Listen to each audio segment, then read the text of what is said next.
Well, hey, everyone. I'm very glad to have Jamie from Mina to be with us today. He is a crypto tax professional in the country of the United Kingdom.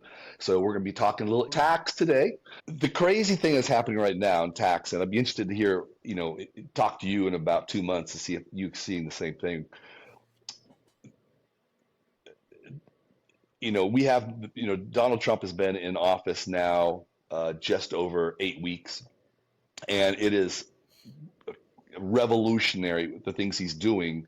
And not whether you're pro or against Trump, he is rapidly changing the nature of the U.S. government and how it's worked. I mean, it's a radical reorientation.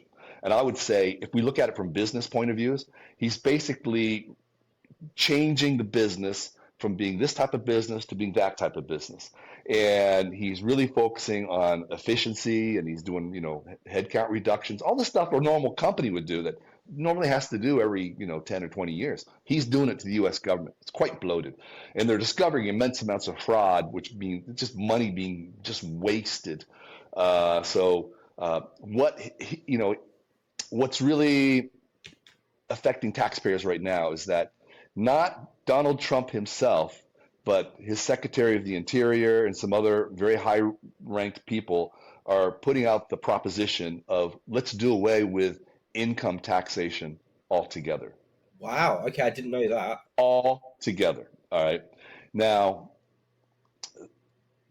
Donald Trump when his campaign, he said things like, well, let's not tax tips. And how about if we don't tax expats? How about if we don't tax overtime? How about if we don't tax these things? And like, where's he getting at? And then of course, I'm thinking, how do you do that mechanically?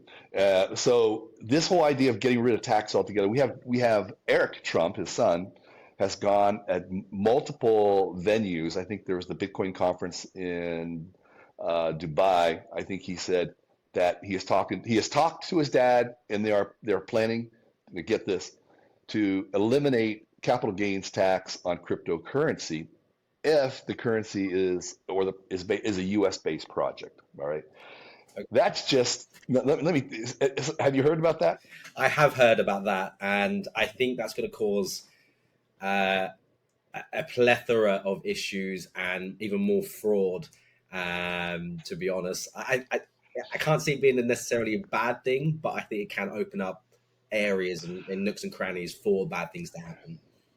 Well, let's just we could just take it one step forward. It's like if you get rid of all capital gains tax, and you get rid of all income tax, where does that leave us?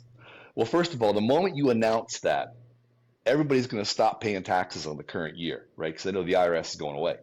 So it hasn't been announced, all right? And we've already seen, the IRS has reported that they've experienced a 10% slowdown on filings over past years. So some people, I think, are holding out, maybe thinking that they won't have to pay. The moment that law gets passed, then everybody's going to stop paying any income tax. Now, here is Donald Trump promised to radically improve people's wages.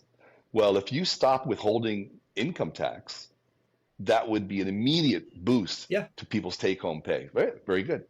And it would give people a lot more money. With that extra money, people would pay down their debts and buy new things, and it would stimulate the economy. Yeah. So you can kind of see where that's headed, right? I'd move to the US in a heartbeat. Well, how about if your business tax goes down to zero, or it goes down to a number less than 10%? How about that? Yeah. Now we're in a situation where everybody's going to want to come to the U.S. You would move to the U.S. You'd probably still do your tax returns back in the U.K., but you'd just be living in the U.S. Why? Right? And everybody's going to come to the U.S. because we've created an imbalance. Here's what the world is. Taxation regime is predicated on every country taxing each other. And each country does their own little thing. We allow this variation. But if anybody gets too out of line, they don't like it. All right. So we'll let a poor country have a little bit lower tax rate on some things because they're poor and they need to attract business. But when a rich country like the U.S. has lower taxes than anybody else, then that's going to, companies are going to move, right? And their employees are going to want to go to the U.S. So this is what happened, I believe, in the crypto space, since we're talking crypto, uh, is that I think all projects will become US based crypto projects. So like, I know you like the ape coin. So Big if you, fan, in case you can't tell. so if all of a sudden we tokenize those coins so that they're all US coins, now when you buy and sell them, you're buying and selling them effectively a US asset. So it's not a UK asset. You're not taking it in So your local that possession. wouldn't work with the UK law, which is when we get sort of international jurisdictional differences, because crypto is based on where the individual is at the moment anyway. Okay. A lot of talk about the CITES issue with this. We are how should I say, amongst some peers in discussions with HMRC in many topics, and this is one of them.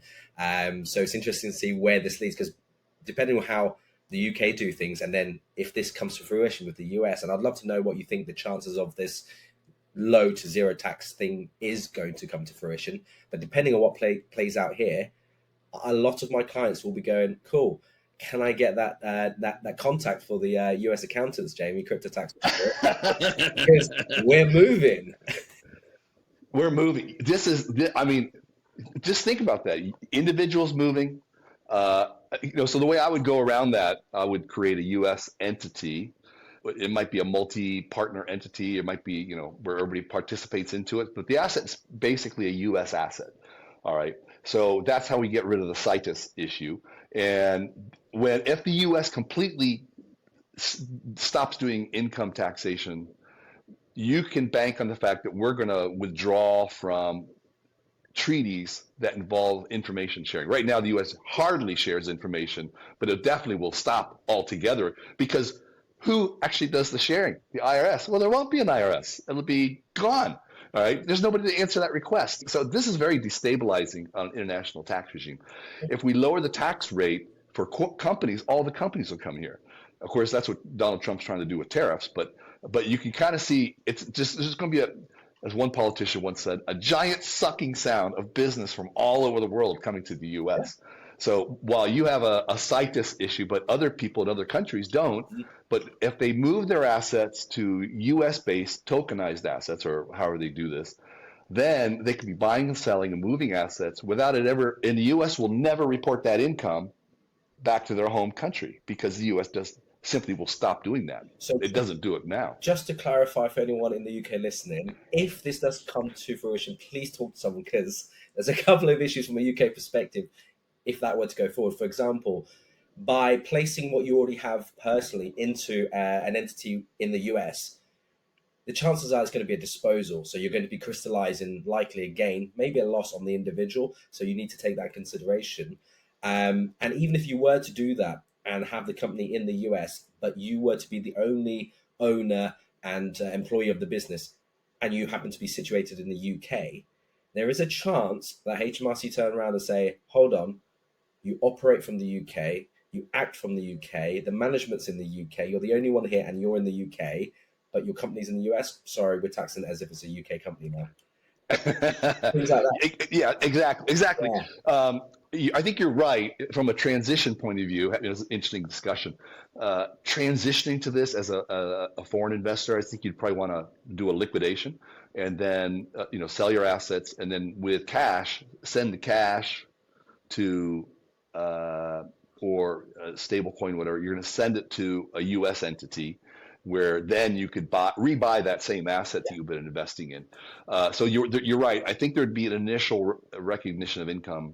The challenge, ultimately, what you said is true if they knew. The challenge comes down to not so much that you sent money to a foreign country, although they could really push into that, and maybe you could hide your trail. But at some point in time, you want the money to come back, right? Because you want to spend it.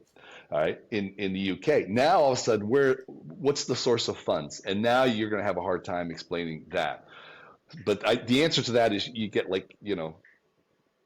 U.S. credit cards. You start buying and selling in U.S. bank accounts and U.S. credit cards. These people just start basically creating U.S. identity. You can kind of see I'm just talking off the top of the head, but you can kind of see how if the U.S. drops out of the income taxation Yeah, regime, it starts to destabilize all the other countries. genuinely, So the answer here interesting. is to move to the US physically, and then it's done because there will be no issues. At least from a UK perspective, you're not in the UK anymore. You don't plan on coming back. If you stay there for more than 5 years, you're just in the US, and that kind of resolves it. Not that I'm enticing my clients to move to the US, of course, not just yet, anyway. Well, I think you're right. I mean, if you exit the UK taxation regime, you're automatically saving 20 to 40%. You're because you're not paying to HMRC, but you're in the U.S. and the U.S. is more expensive in general. I mean, it's par with the rest of Europe, but it's going to create massive complexity and the opportunity for people to restructure their wealth. But the moment, I mean, it's the moment Trump proposes this physically, when it comes from Trump himself, and if it's a serious proposal, not one of his, Twitter postings, and it's actually a bill is submitted to Congress, this is significant. Now, my belief is that once you submit it, the Republican Party needs to be committed to doing it. You wouldn't do it unless you knew you could pass it. Yeah. And I think they would submit this next year. In the U.S., we have presidential elections every 4 years, but every 2 years we completely reelect the House of Representatives. They only have 2-year terms, and senators are on 6-year terms. So every 2 years, like a third of the senators get reelected. Okay. Now imagine let's say you're a Democrat living in the U.S. Let's say you're a middle of the road, not a you'll do what's best for you type of person. And you got Republican candidates saying, you elect me, I'm going to vote against the IRS. We're going to get rid of your income tax altogether. Be immediate pay raise when they stop taking that money. You just about force the Democrat to either agree with that position or he's going to say, no, I'm going to keep taxing you because it's good for our country. Which you are an individual taxpayer. You go like, hey, no, See ya. no, I don't want. Yeah, see ya. You can see the political heat that this is going to create. This proposal. So I think it'll be proposed next year. I think they will either pass it at the very end of the year, right before election, or they'll defer it into the year after, possibly into 2027 to approve it once they have a solid majority to approve it. So you're saying by 2028 there is a possibility, and I'd like to know, if possible, if you can give me like a percentage chance that you think it will happen. Pure speculation, I accept that, but there's a chance at least that by 2028 all US citizens will be paying 0% tax across the board: crypto, income, capital, tips, everything. It's a very tangible possibility. Wow. Here's what I think it's you mean at least a 50% chance of this happening. At least I think 50. Yeah. Here's what I think is going to go down. There's two things happening, because if you think about the U.S. as a business, all right? So you're basically saying, all right, we used to make widgets and now we're going to make wonkies, right? That's basically, we used to get income from this and now we're going to get income from that. The U.S. government needs money. They got to get money. Yeah. So where do they get it? Well, tariffs, all right? Tariffs is one thing. Secondly, the Trump administration believes that they can potentially pay off the federal deficit, which is pushing 40 trillion or something like that right now. And at the same time, because of the Doge agency, they are going into every single budget and they're slashing it. I got to tell you, they're finding staggering amounts of fraud. They have discovered that there's 20 million new Social Security numbers were issued just in the last 2 years. All right. Once you have a Social Security number, then they have access to Medicare and Social Security benefits. I mean, they've gotten rid of agency after agency. Money was being spent on downright silly things. All right. And another way to describe this is basically the whole thing is money laundering, flat out money laundering. So what we're seeing politically in the U.S. is by really slashing these sources, it's really starting to hurt and they're waging lawfare to stop every single thing. And senators are going ballistic, and agencies, NGOs are, all of a sudden having their money cut and they're laying people off. They found out that the U.S. economy for the last 4 years has been propped up by government spending on these types of activities that created false employment, and it's all false. So it's all waste. So I think our budget, we were running roughly $6 trillion a year, and the U.S. and the IRS was bringing in $5 trillion, right? And I think it was more. And they've actually found that according to Elon, that there was 14 what they call magic money machines. These are computers that were issuing checks to people, and there was no money behind them. They were just writing checks from the U.S. government. There was no funding, just writing checks out. He called them a magic money machine. So the extent of the fraud, the money laundering, and the kickbacks is just staggering, right? So if you could cut out all that waste, maybe the U.S. budget doesn't need to be $6 trillion. Maybe it only needs to be $3 trillion, maybe less. All right. And if I can now, so instead of getting the $5 trillion in income taxes, what if I replace that with tariffs? What if I can get 2 or 3 trillion a year in tariffs from other countries? Now, all of a sudden, I am paying for the government and I'm paying down the deficit. There's a bunch of these dynamics going on. So will it work? Will it result in zero income taxation in the future? Well, it'll take some time. But this is kind of where we're headed with the U.S. Now, I think he's got all these tariffs going out. And I think it's going to bring in an initial shot of money, which I think is going to be a positive inflow. I think he'll take that money and pay down the deficit or buy assets that are better investments like Bitcoin. And I think this is what's going to happen in the short term. In the long term, I think the current tariffs, I think they'll be negotiated down for a lot of people. But it is ultimately, the U.S. is the big consumer. I mean, internationally, we are the consumer of goods from all the other countries. UK, I just checked this morning, we actually have a fairly balanced trade deficit with the UK. So, you buy from us as much as we sell to you. So it's not really such a big issue with the UK, but a lot of other countries, it's staggering.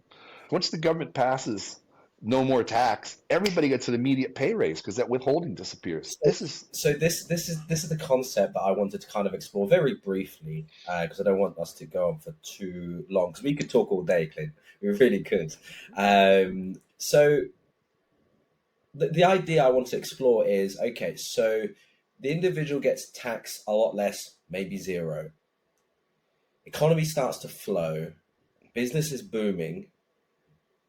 The additional funds are coming from tariffs, which I believe the incorrect assumption is that this would be, from a US perspective, foreign people and foreign companies paying those tariffs, when in actuality, that might not necessarily be the case, is my understanding. This can be, I think you mentioned this early on before we start recording, negotiable between parties at times. But moreover, I feel like the consumer will eventually, in a lot of cases, end up paying the difference between what basically the tariffs between themselves. And even though the tax rates come down, the expenses might go up. And I just feel like the average person in the US might end up in a net zero position after all this. I know we're talking about 3-4 years down the line and a lot of conjecture, and I'm still highly surprised about 50% estimation. That has blown my mind. And just to kind of one more point, what you mentioned as well is how effectively the US were printing money. This magic money printing machine, if you like. This is staggering. Exactly why, and I know we've mentioned it earlier on about how I'm clearly an 8-chain fanboy, if you like, but this is what Bitcoin specifically resolves. There's a limited supply. There's no centralized, governance that will be manipulating it or even have the possibility of manipulating it at the moment. It's never been hacked, supposedly. Bitcoin makes sense now with the US government specifically, and why I believe they're looking at a central reserve of Bitcoin in the US. We're looking at a central reserve and a strategic fund. And they've passed executive orders that authorize the Secretary of the Treasury to buy Bitcoin if they can do it in a revenue neutral manner. which basically means, the U.S. government has money on hand all the time, right? Just cash They're management. So it printing has, money out, Clint. They've oh got yeah, unlimited oh that too. supply. Yes, I think there's a lot of balls moving. I think the likelihood of complete elimination of the U.S. income tax will depend on a couple of things. One is how successful will Trump be with his Doge program of slashing expenses. There's a lot of resistance through the court system, but can he stand up at some point in time and say, yeah, our budget was 6 trillion and we've now eliminated 2, 3, 4 trillion worth of waste, and bloat. If he could do that, I mean, Americans understand that, and they understand that that's good, right?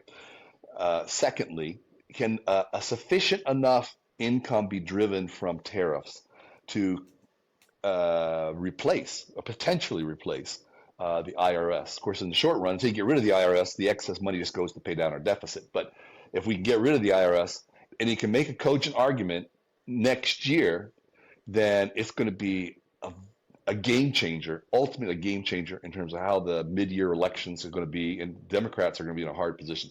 The Democrats right now are in significant disarray, and they have doubled down on a lot of the hate rhetoric and panic and paranoia, screaming, and just ridiculous behavior, rather than putting forward cogent proposals that address the needs of broader people. So, until the Democrats can get back into the game, let me put it that way, with sensible, meaningful things that actually appeal to the average person, then I think the Democrats are going to be very weak going into the election next year.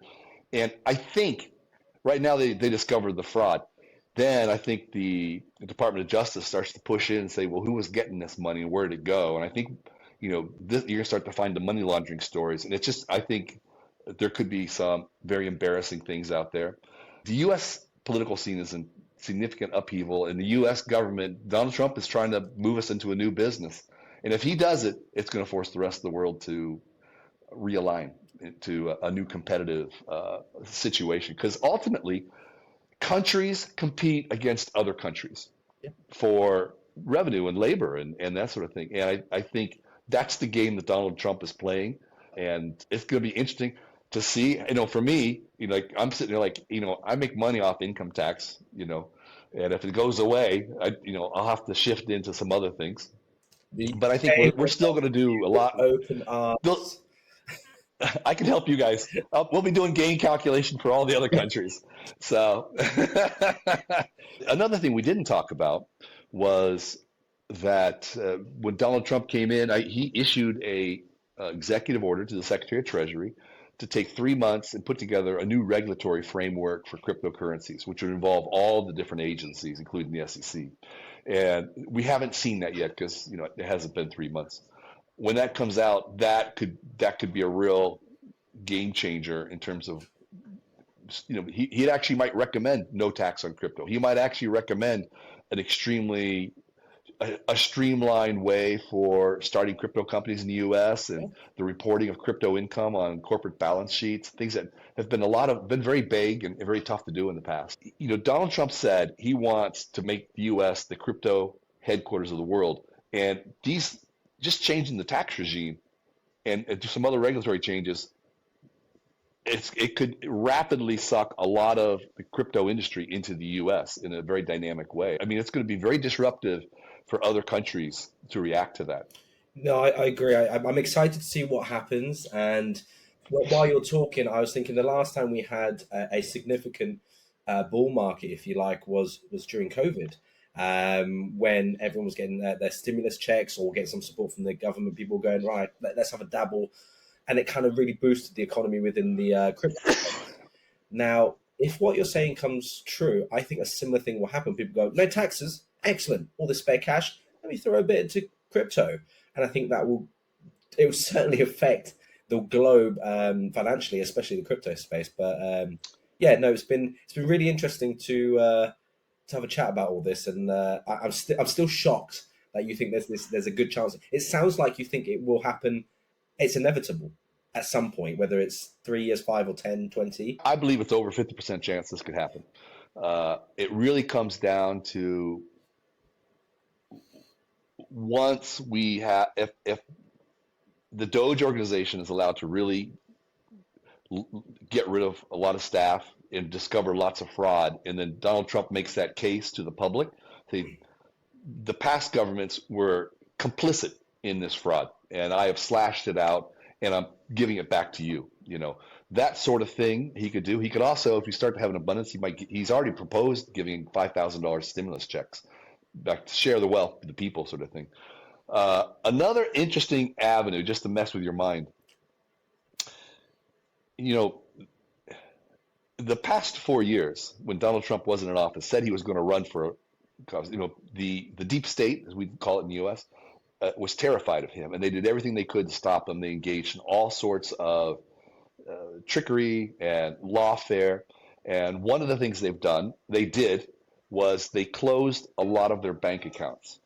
They closed the bank accounts for Eric Trump, on Donald Trump Jr., Barron Trump, on Melania Trump. I don't think they did it to Donald Trump directly enough. But they canceled their accounts.